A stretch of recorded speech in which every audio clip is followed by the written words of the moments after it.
Bonjour à tous, c'est Ben de Cryptoaddict, je suis ravi de vous retrouver pour une nouvelle vidéo qui sera un petit peu différente des précédentes puisque ce ne sera pas une vidéo thématique mais une vidéo d'actualité sur le marché et sur la chute massive du Bitcoin de ces derniers jours. A tout de suite.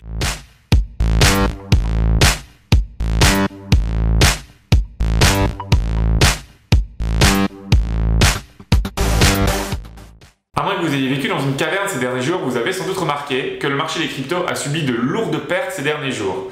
En effet, en l'espace de 6 jours, le Bitcoin a perdu plus de 36% de sa valeur. De quoi en effrayer certains, et c'est tout à fait normal. Un point important à dire, c'est qu'il était presque évident que nous allions avoir un mouvement très intense après cette période aussi plate que la Belgique.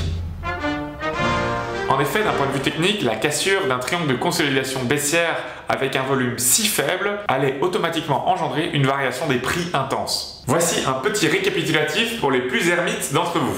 Un premier crash a eu lieu le 14 novembre, suivi d'un deuxième le 19. Et la chute continue aujourd'hui pour ramener la capitalisation boursière à peu près 140 milliards de dollars. Pour rappel, le market cap maximal que nous avons atteint en janvier atteignait les 631 milliards de dollars. C'est pas grand chose, juste 6 fois plus. Et ce lundi, le Bitcoin a connu une nouvelle chute d'à peu près 14% qui l'a fait tomber sous la barre symbolique des 5000 dollars. Et ce, pour la première fois en 13 mois. Le Bitcoin est à présent à son plus bas niveau depuis octobre de l'année dernière. À l'heure où nous parlons, le Bitcoin se trade à peu près aux 4400 dollars, soit une diminution d'à peu près 30% en l'espace d'une semaine. Mais pour être honnête, le Bitcoin n'est pas le seul à avoir subi ce chaos. Les autres altcoins n'y ont pas échappé. Seul Ripple a réussi à tirer son épingle du jeu pour prendre la place d'Ethereum sur la deuxième marche du podium en termes de capitalisation boursière. Alors la question que tout le monde se pose est jusqu'où ça va aller? À vrai dire, la question est compliquée. La chute actuelle est tellement forte qu'un rebond est plus que probable. Bien que les précédentes chutes de ces dernières semaines ont montré des rebonds assez faibles. D'un point de vue graphique et technique, le prochain support solide est à 4200 dollars. Ensuite, 3800 dollars. Ce dernier point est le point dont nous parlions déjà en février, mais que nous n'espérons évidemment pas voir. Ensuite, avec l'extension du retracement de Fibonacci, on peut trouver un support suivant dans les alentours de 1800 dollars. Et la cassure de ce support pourrait bien être un coup fatal pour les cryptos, mais on en est encore très loin.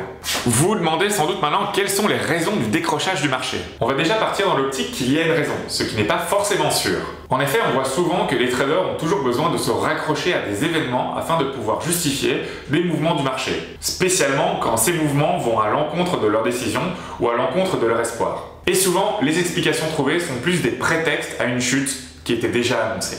Pour les causes relevées par les experts, on voit par exemple l'arrivée à expiration des futurs CBOE qui aurait pu augmenter la volatilité. En effet, ce n'est pas la première fois qu'on aurait vu une augmentation de cette volatilité à l'arrivée de l'expiration de ces futurs. Néanmoins, nous sommes forcés de constater que cet événement à lui seul ne pourrait pas avoir influencé le marché dans une telle mesure. C'est pourquoi on peut aussi parler de l'autre événement qui est le Bitcoin Cash Fork. En effet, cette fork a créé énormément d'instabilité et un soudain manque de confiance dans le marché. La guerre entre les deux principaux acteurs de cette hard fork, Roger Ver et Craig White, aurait poussé Bitcoin.com à migrer son pool de mining de Bitcoin à Bitcoin Cash à baisser, accentuant encore un peu plus la pression vendeuse sur le Bitcoin. À ce moment-là, on pourrait dire que cette fork et l'autre événement auraient pu propulser le Bitcoin dans sa phase finale de capitulation. Tous les intervenants perdant confiance dans l'avenir du Bitcoin, certains allant même jusqu'à prédire sa fin. Enfin, il y a encore une autre théorie qui est à prendre en compte et qui concerne le marché classique. En effet, cette cassure est arrivée au même moment qu'une vague baissière sur les marchés américains, juste quelques jours avant la séance dite des 3 sorcières,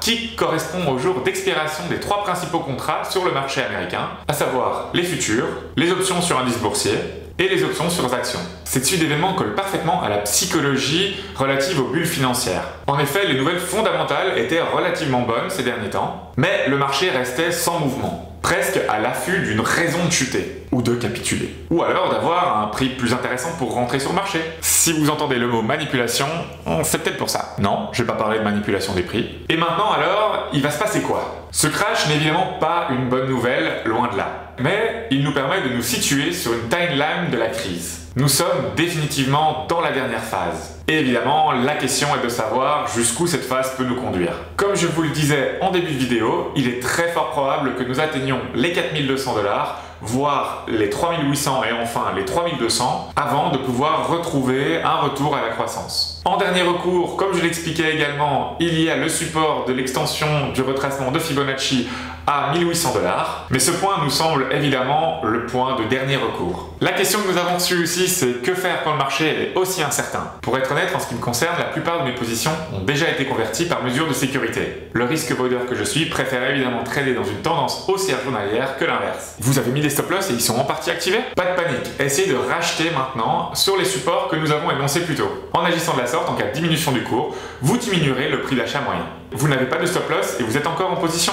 C'est la situation la plus complexe. C'est à vous de choisir entre risquer une opportunité en vendant tout maintenant et voyant un rebond, ou risquer de perdre beaucoup plus en ne vendant absolument rien et en voyant le cours encore diminuer. N'étant pas un vrai fan de la stratégie du hodl, j'aurais tendance à vous dire de sortir du marché et de mettre les ordres d'achat en average down. Mais cependant, si vous êtes un long term trader et que vous avez une vision beaucoup plus long terme et que vous pensez comme nous que les cryptos vont quand même retrouver un moyen de pouvoir augmenter, dans ce cas-là, il peut être intéressant, si vous êtes prêt évidemment à accepter une diminution supplémentaire du cours, à garder votre position et à rester avec vos cryptos. C'est déjà la fin de cette vidéo. Nous espérons que nous avons pu vous expliquer un petit peu les raisons par rapport à cette diminution et aussi vous donner certains éléments de compréhension par rapport à la chute du marché. Nous vous souhaitons une très bonne journée et surtout bon courage.